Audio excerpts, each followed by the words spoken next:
Alright, hello everyone. I am David, or 1davidj. I'm going to be running Kirby Air right here. So, And I yeah, go ahead. and I'm Blue Candy. I'll help commentate because I love this game to pieces. Yeah. Um, so basically my category is going to be all tracks, no duplicate rides, which means I can't use any vehicle more than once. I'm going to be playing all 9 tracks in time attack mode. So this is the air ride mode of the game. There's like 3 modes, but yeah. Also I'm playing on the Japanese version, which I'll kind of explain later. But I can go ahead and get started.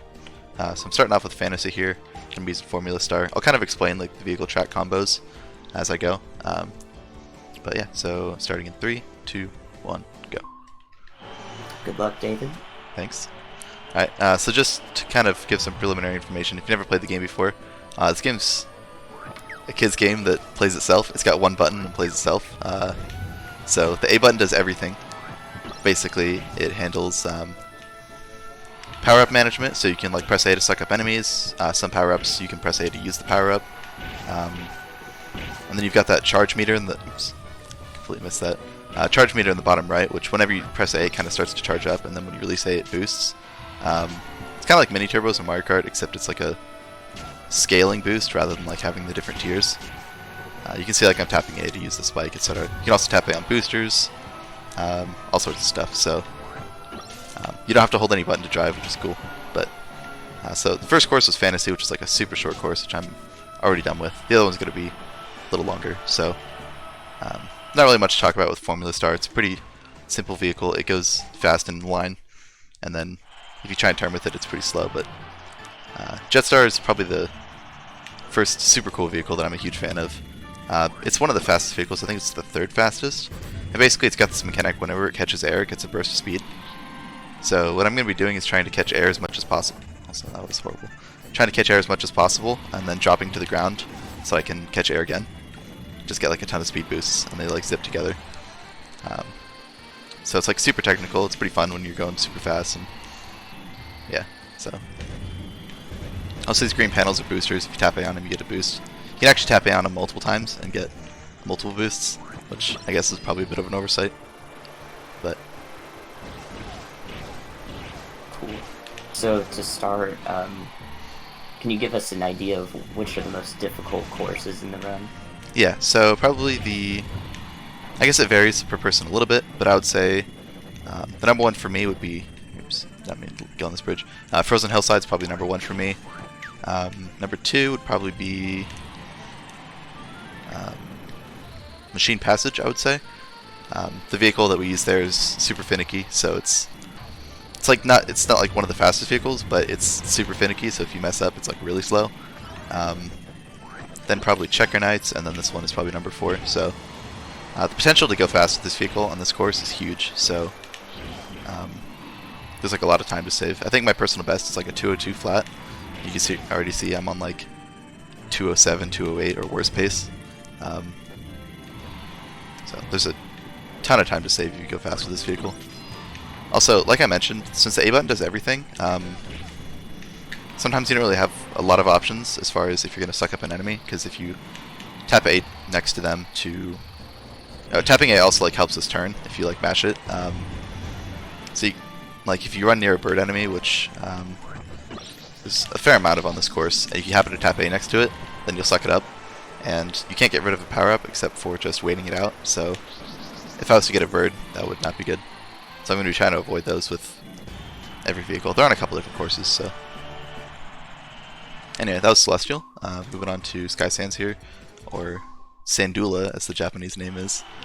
I'm going to be using Swerve Star here, which is probably everyone's favorite casual vehicle. It drives pretty quick if you just drive in a straight line. You can't turn unless you are holding A, which causes you to completely stop, and you can turn freely. But it's got this mechanic where if you spin against a wall, you kind of like bounce away from the wall and then into it again, but it causes you to go a little bit faster. So normal resting speed on Japanese, I think, is around like 51, right? Yeah. Yeah, I like forget because I'm used to the... Like I remember the English number from as a kid, it was like 31, but because it's in kilometers instead of miles on Japanese. But when you're up against a wall and spinning, you can go like up to like 61, 62. So it's a little bit faster. Also, I'm going to be grabbing this wheel power up here. Wheel power up gets like a decent amount of speed when you kill enemies or catch air. That's a mechanic I haven't explained yet, but if you haven't seen yet, you get like a pretty sizable burst of speed when you kill an enemy. So I'm going to be using that like all throughout time attack. It's kind of one of the reasons that power-ups are so important. Because you want to have like certain power-ups to kill enemies and stuff like that. Yeah, and we know how to run this category because in the time attack mode, the enemies are in a set spawn on every lap, so we can route out optimal ways to use power-ups and gain the most speed.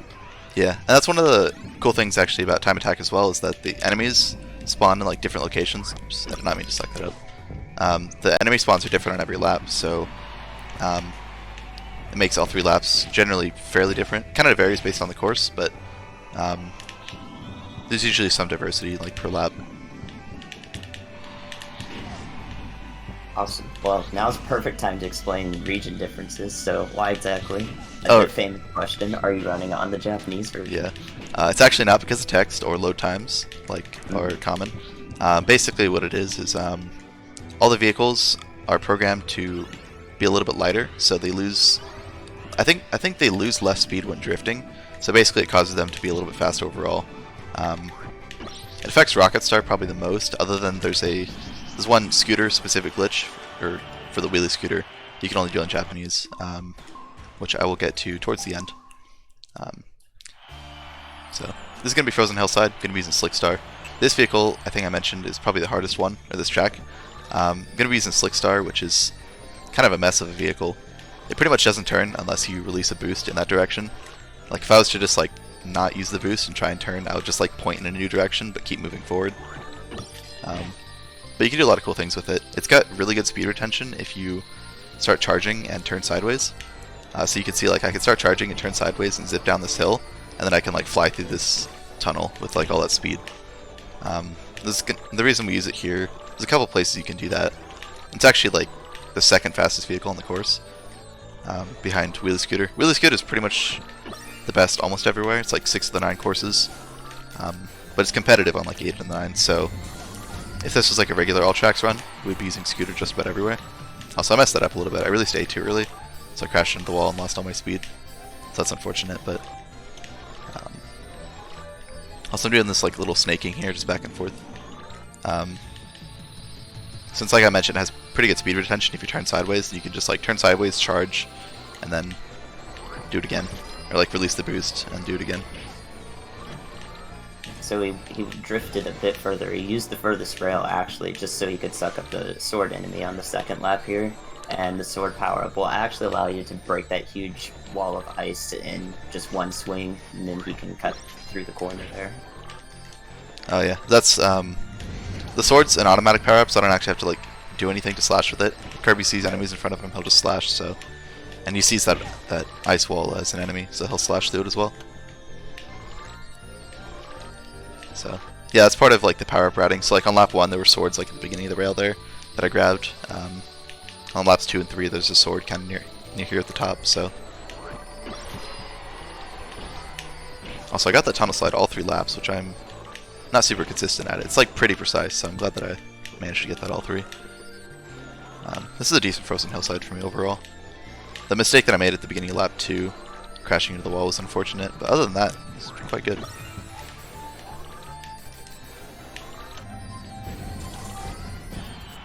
Yeah, 217. I'll take that. Oh, so yeah, I'm 4th player because so you can pick whatever color you want, and this is actually my personal strat. If you're on 4-player, then it'll automatically default you to red Kirby, and I use red Kirby, so I plugged my controller to port 4, so I don't have to like select the color.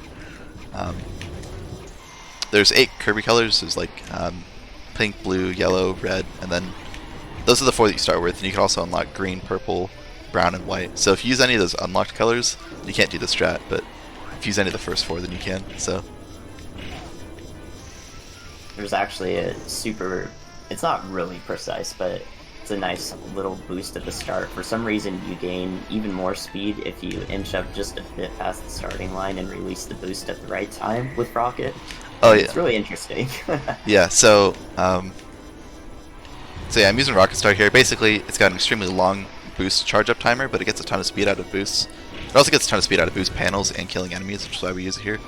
This is like the 2nd fastest vehicle overall, and it's actually faster than Scooter on this course, which is relatively rare. I didn't need to charge there. that rail moves on a cycle, and I try to take the middle path every time, because the left path is like extremely slow, and then if I'm on a good cycle, then I never end up having to go on the right path. So yeah, just an example of how well these courses are actually routed. It may look like we're just speeding through it here. David's going fast, but it's actually extremely precise. Well, not really precise, but like he knows the rails are on the cycle, and you know, if he misses a boost somewhere or misses an enemy, then you have to deal with an alternate rail cycle, and that can throw the whole rest of the lap off.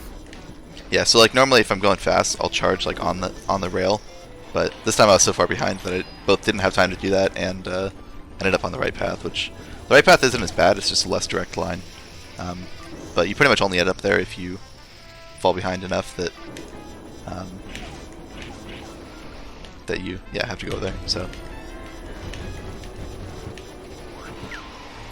that bird right there is kind of a big issue. You have to be careful not to suck it up. Fortunately, per A press, you can only try and suck up something once. So if I suck up that Bronto bird as I'm like flying in, then I won't have to suck up the bird. So that's good. So next is Beanstalk, or as the Japanese name is, Arun. First thing I'm going to start by spinning in a circle, because this vehicle is completely wild. I don't know if I really want to try and explain this vehicle. The faster you're going, it gets really hard to turn. But as a result, if you're going slow, then it's really easy to turn, which is kind of why I was able to do that really fast turnaround at the start. But basically, I haven't really talked about how we routed this category yet, but there's like a super robust IL community, primarily Japanese players, which have put a lot of work into like optimizing like every vehicle per course. So we're basically able to like look at a big spreadsheet of all of the different IL times, and we kind of picked the vehicles that are the fastest. We found the places that they save the most time. And the courses that were left over, we kind of picked the top vehicles from there. So like this vehicle is like a solid mid-tier vehicle. But since this is kind of one of the courses that was left over, it's like relatively good here. So we go ahead and use it. So that's neat. Well, with this vehicle being as complex as it is, how about we talk about accessibility to the run? People are looking to run this game since there have been some people who said already that it's their all-time favorite as a kid. What would you do to get into a category like this? Oh yeah, so you can actually just you can play on the US version. The Japanese version is faster, but it's not really a big deal. For the most part, the game's pretty similar. Super easy to pick up. You can play on USB loader or emulator, because we run the category in in-game time, just because we're able to do that. Basically, we just like sum up the in-game time at the end of the run. So, and then we have like a bunch of tutorials. Pearstrike has a big tutorial playlist on his YouTube channel that has stuff. We also have, I think it's linked on the speedrun.com page as well. We have like a Discord community for it and everything. So if anyone's looking to pick up the game, I would highly recommend it. It's super fun. It's really easy to run casually too. Oh, I did not mean to take this. If you touch it, then it'll just take you. Puts you on this upper path. It's kind of slow. You have to deal with this bird here that kind of just spin through or something. But yeah, you can't really do anything, or like you can't choose not to get picked up. You just have to like time yourself so you don't get picked up by the windmill. And I kind of messed up, so it happens. It probably loses about maybe a second or two. Also, I didn't explain, but between those four rails, the two rails on the right, it's just a shorter path, so you just go a little bit faster. Up next is the Machine Passage. I think I said this is like probably my second hardest one. Wheelie Bike's like super finicky. It's another like mid-tier vehicle that isn't really super fast, but if played well, then it can get a decent amount of speed and maintain it relatively well. So there's a lot of time to save on this course, even though it's like relatively slow. So I'm going to be using Plasma all throughout this course and trying to snipe enemies basically as much as possible. Oops.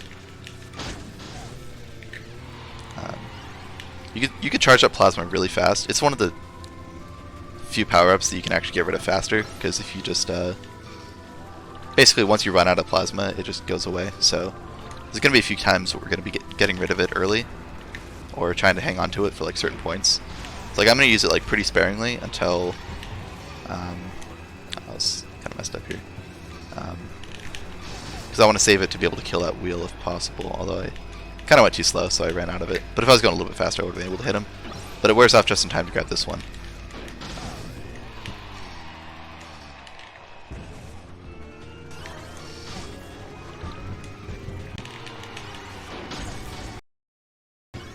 Also, those hockey pucks are annoying. Normally you can just fly over him, but I kind of messed up, so that one we get rid of just in time to pick up this plasma. So we got it all worked out. Also, this is not a great machine passage. I'm struggling here, but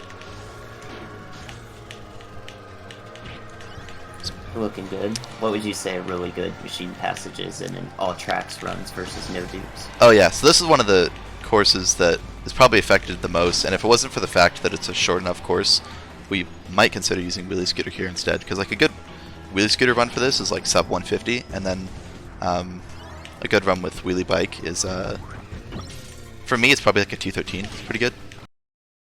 So I messed up again. I don't know why I messed that up. If you just like flick down at the right time, then you'll just fly over them, but for some reason I messed it up twice in the same run. But yeah, so it saves, or wheelie scooter saves like 20 seconds or whatever. Also I got bird, which is slow, but it doesn't matter because it's the end of the run, or end of the course. But if you cycle multiple enemies at once, it gives you like a power up randomizer cycler. So I just kind of picked a random one. Technically you can pick it. It's like a consistent cycle, and there's a 2-frame window per power up, so if you're good you can pick it, but I haven't really spent any time trying to learn it. Anyway, this is wheelie scooter. This is the fastest vehicle in the game. It's pretty hype. It's got some glitches that you can do with walls to go really fast, and generally just gets a lot of speed from killing enemies and catching air and stuff. So there's a lot going on here. This is the most technical course, I think, in the run. yeah, I think probably for sure. It probably would be the hardest if I wasn't just more comfortable with it, because I spent a lot of time with it. Yeah, you're already like 7 seconds ahead of my best. Yeah, I actually set a personal best on this course last night. Wasn't by very much, it was maybe like 0.3. Can you? Oh my god, I don't think he's coming. I wanted that sword, but I completely missed him. I just got out of my way. Oh, that was horrible. Yeah, I think that ending of that lap is actually another version exclusive thing. Lots of things are version exclusive with the wheelie scooter.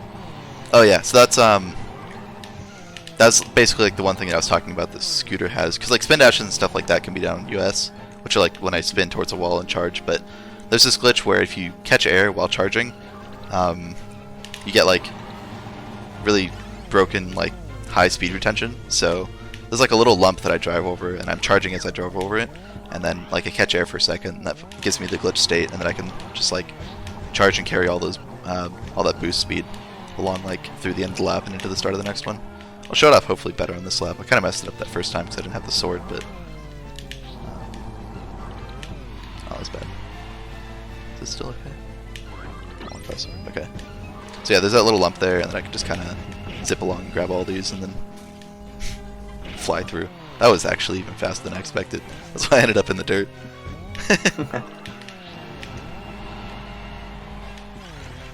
So we only have one more course after this one, am I right? Yep, so it's this course. Oh my god, that was horrible. Oh my god. Those jumps are on a cycle, and I missed the first one, and then that second one kind of like disappeared as I was about to go off of it, so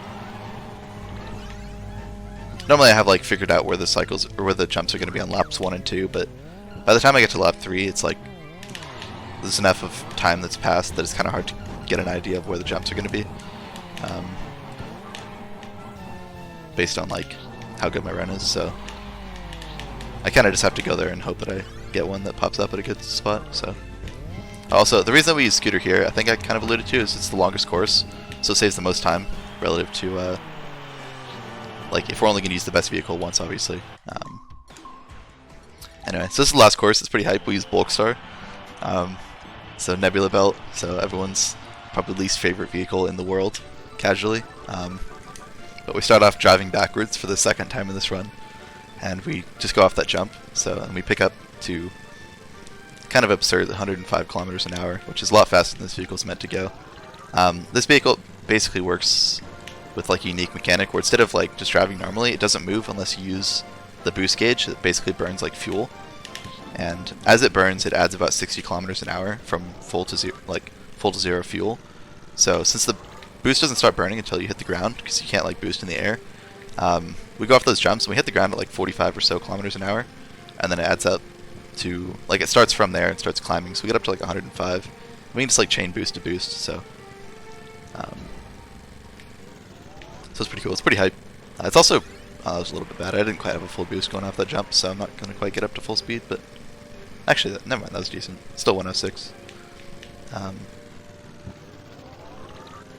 So the first time I saw this, I'm pretty sure my jaw like literally actually dropped when I was like first learning the game. Because when I started, like I just used Swerve Star, and I just like drove into the walls. This is for like the regular all tracks category. The no duplicate rides we kind of created later to get some diversity because we were just using scooter everywhere.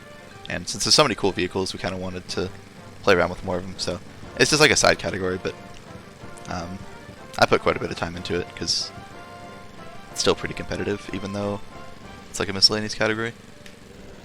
I really think it shouldn't be miscellaneous personally, because I really like the diversity it has. Yeah, for sure. Like, definitely optionally could be like a main category, but I feel like it kind of makes sense because it's kind of like a weird arbitrary thing. Kind of makes sense to be like a miscellaneous category, but it's definitely competitive enough that it could be a main one for sure. Anyway, so it's already near the end of the run. So basically, once I cross the finish line, it'll be the end of the run. So in this run, it was alright for me. Looking at probably like 21:15 or something like that. Better than some of my practice ones were going. So, but yeah. So this has been Kirby Air Ride. Hope you guys enjoyed. It was pretty short, but it's a fun run. I love it. I've been doing it for years, and yeah. So thanks again for Blue for commentating. So yeah. Great job, definitely, and thank you so much for doing this run. Yeah, thanks for having me. Yeah, and just a reminder for everyone watching, we are accepting donations through tiltify.com/@speedrun. All funds go directly to the Corona Relief Fund through Hackensack Meridian University Health Center. And we have coming up shortly the Ocarina of Time run. We do have a donation incentive that is for the file name. File name is currently Daddy at $15. So if you want to vote on what that file name should be, please get your donations in before the Ocarina of Time run.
And then we're going to take a short break here and then come back for the Untitled Goose Game. So get up, stretch, and then come right back.